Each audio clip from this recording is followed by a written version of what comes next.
So I want to talk to you guys about something that is really, really horrific that took place in the Ukraine.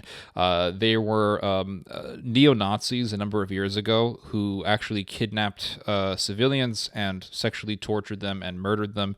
These were neo-Nazis and ultra-nationalists who were a part of a paramilitary that called itself the Tornado Battalion, and they would kidnap civilians at random, men, women, and they raped them regardless of gender. They raped women and they raped men.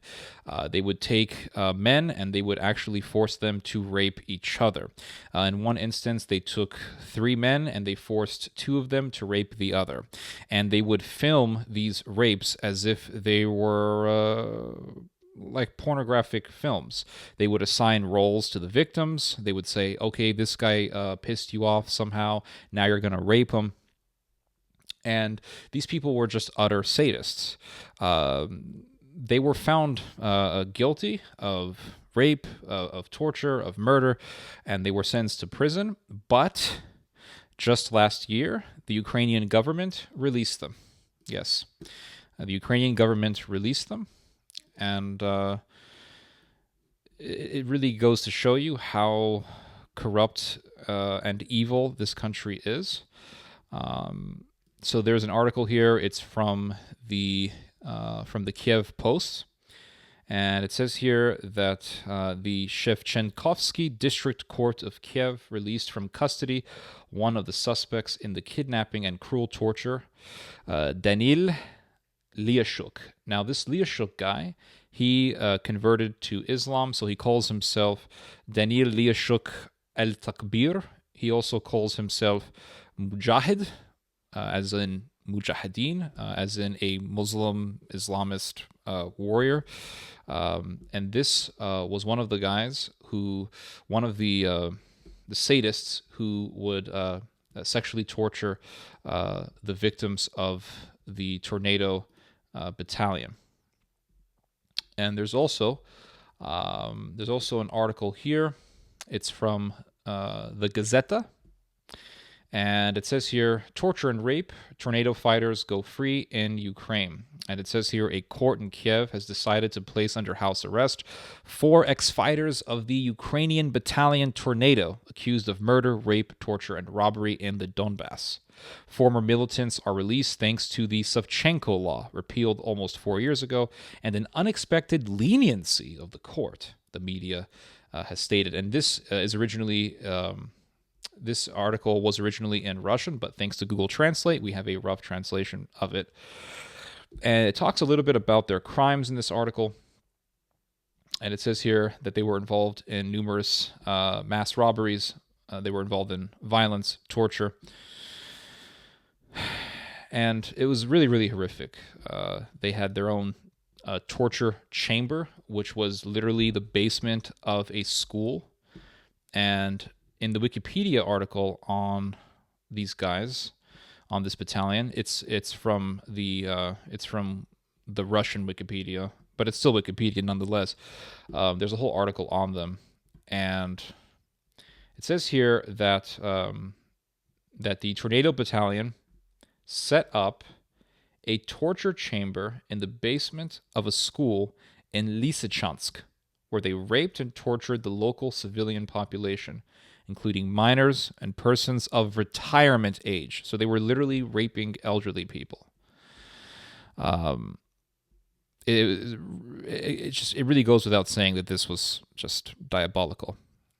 It says here that the detainees, the victims, were beaten on the buttocks and genitalia with hands, feet, plastic pipes, and other objects. Also, a certain apparatus similar to an electric generator was used for torture. To do this, the tortured were first deprived of clothing, placed on a concrete floor, then doused with water, and then touched with bare contacts to various parts of the body, scrotum, the penis, temples, which caused severe suffering to the prisoners. So it says here, the battalion commander personally organized the beatings. One of the victims stated that she was forced to sleep with them. In addition, the prisoners were forced to do humiliating work, cleaning latrines, collecting cigarette butts, etc. In case of refusal to do it, the Tornado men threatened the captives with execution. Some of the detainees were forced to dance and sing songs without clothes.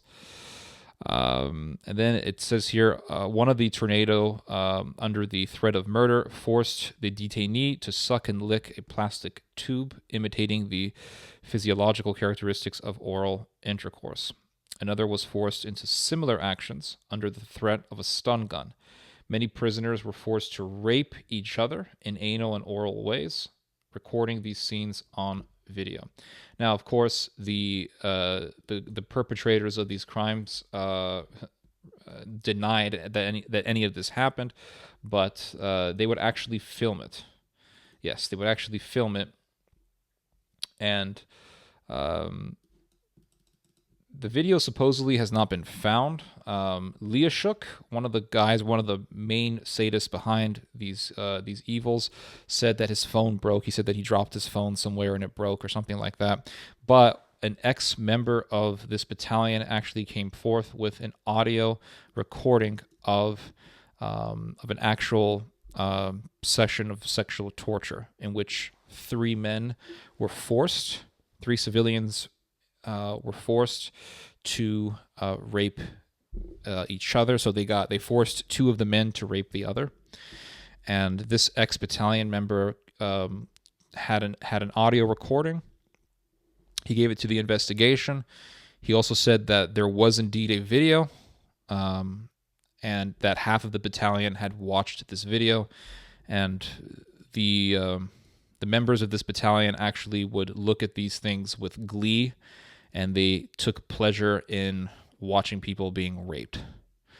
Leashuk was also a Nazi before converting to Islam. He was deep into neo-paganism. He would even spray paint walls with swastikas, and he talked about like the pagan glories of the white race.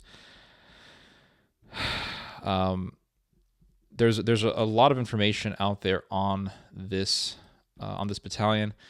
Leashuk also talked about his philosophy of sadism, and he said, quote, "Without torture, life would not be life. Nothing lifts your tone when you have someone's life in your hands." It's almost like something out of Marquis de Sade, or really, he is speaking like a true serial killer. And these people were released from prison. They were released from prison. It's insane. But this is the Ukrainian government. There's an article here from the Gazeta, and it gives the names of some of these guys who were released. It says 4 people have already been released: Anatoly Plamadyal, Boris Gulchuk, Nikita Kust, and Maxim Glebov. Yeah, it's really horrific, and this really goes to show you how corrupt the Ukraine is. I've read reports about criminals literally being released in Ukraine, criminals being released thanks to the Zelensky administration from prison, and they have been given guns, and they've been given guns, and they're allowed to go free just as long as they fight the Russians. This is like the purge. This is like going to D Block in any American prison and just releasing the worst of the criminals and giving them guns and saying, "Oh, go fight the Russians, go fight whoever." What do you think is going to happen? Rapes, murders, lootings. That's what's going to happen. And a lot of these people. Not a lot. These ultra nationalists in Ukraine, some of them will say, "I'm not a Nazi," but they will praise Stepan Bandera, who was a collaborator with the Nazis. And when you give criminals guns, those guns are going to be in the hands of Nazis. These guns are going to be in the hands of rapists, of mass murderers, of people who thirst for blood. It reminds me of what Saudi Arabia did in the outbreak of the Syrian Civil War. When the Syrian Civil War first broke out years ago, Saudi Arabia actually released the worst of their criminals. They released people from death row and literally just allowed them to go into Syria, unleashed their death row inmates into Syria, rapists, murderers, the worst of the worst. That's what Ukraine is doing. And that is going to obviously increase crime. And it wouldn't surprise me that these Ukrainian criminals will go out and kill people, and then people in the media will say, oh, look what Russian soldiers did. That wouldn't surprise me. There's a video that came out today. I can't confirm 100% that this is what some online are saying it is, but supposedly it's a video of Daniel Liashuk al-Takbir, or the Mujahid, in the battlefield fighting. Well, he's not fighting anyone in this video, but he's in the battlefield in Ukraine. Путин пришел освобождать украинскую землю, да? Это последствия русского мира. А те, кто ждал этого, они уже давным-давно сбежали из этой страны. И нам приходится теперь чистить эту страну от этих мразей и оккупантов. Это разве военная часть? Это разве склады армейские? Это мирное селение, которое вы бомбите. Мрази. Просто мрази. Подло, цинично. С утра, когда люди спят, их похоронили в этих домах русские бомбы, русские самолеты. I can't confirm this video, but if it does turn out that this is the guy, it wouldn't surprise me at all. But yeah, this really goes to show how corrupt of a country Ukraine is. And the reason why I say this is because there's a lot of cringy things that I've been hearing about ever since the war broke out in late February. Just a lot of Ukraine adoration. Just, oh, Ukraine this and Ukraine that. And now I feel bad for people living in Ukraine. I feel bad for the regular folk who are living in Ukraine. People who are having to get shelled, deal with bombs and gunfire, people who have nothing to do with this war. I feel sorry for those people. But you have this phenomena of people from North America and from Europe traveling to Ukraine to go fight the Russians. And you're hearing all these news stories. Oh, these guys from the British military, they're going to go fight the Russians. Oh, these American soldiers are going to go to Ukraine. They're going to fight the Russians. Oh, these Croatian guys are going to go fight the Russians. Well, it's like, why? They don't need you. Ukraine is being flooded with all sorts of military aid from NATO and the European Union. They're getting tons of weapons from the EU and NATO. The Biden administration has pledged tremendous amounts of aid to the Ukraine. They don't really need the help of a bunch of vagabonds from America and Europe. They're getting aid from the two biggest, most powerful political blocs on earth, the EU and NATO. So why are you going to the Ukraine? There's really, for one, they're going there for their own vainglory, right? I'll say this. It's for either two reasons or for both, right? It's either one of these or all the above. It's that they're going there for their own vainglory. Look at me, I'm going to go fight the evil Russians. Or they sympathize with the ultranationalism and Nazism that is in Ukraine. Or both. Now, when ISIS was murdering Christians in Iraq, there was a man by the name of Brett Felton, who was a veteran of the U.S. Army, who fought in Iraq, who traveled all the way to Iraq to help the Christians in guerrilla warfare. I met Brett Felton. Well, I met him online.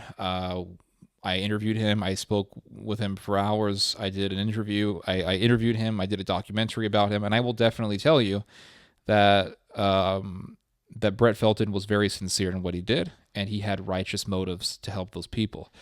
The Christians that he was helping were not getting support from NATO. They weren't getting aid from the European Union. They were completely helpless. So what Brett Felton did was absolutely needed. That's not the case with Ukraine. So there's a lot of cringe. There's a lot of weird Ukraine adoration that's going on. And I'm not saying that we shouldn't sympathize with people. We definitely should. But at the same time, we have to acknowledge the dark realities that are in that country. Anyway, you guys just heard some theology. God bless.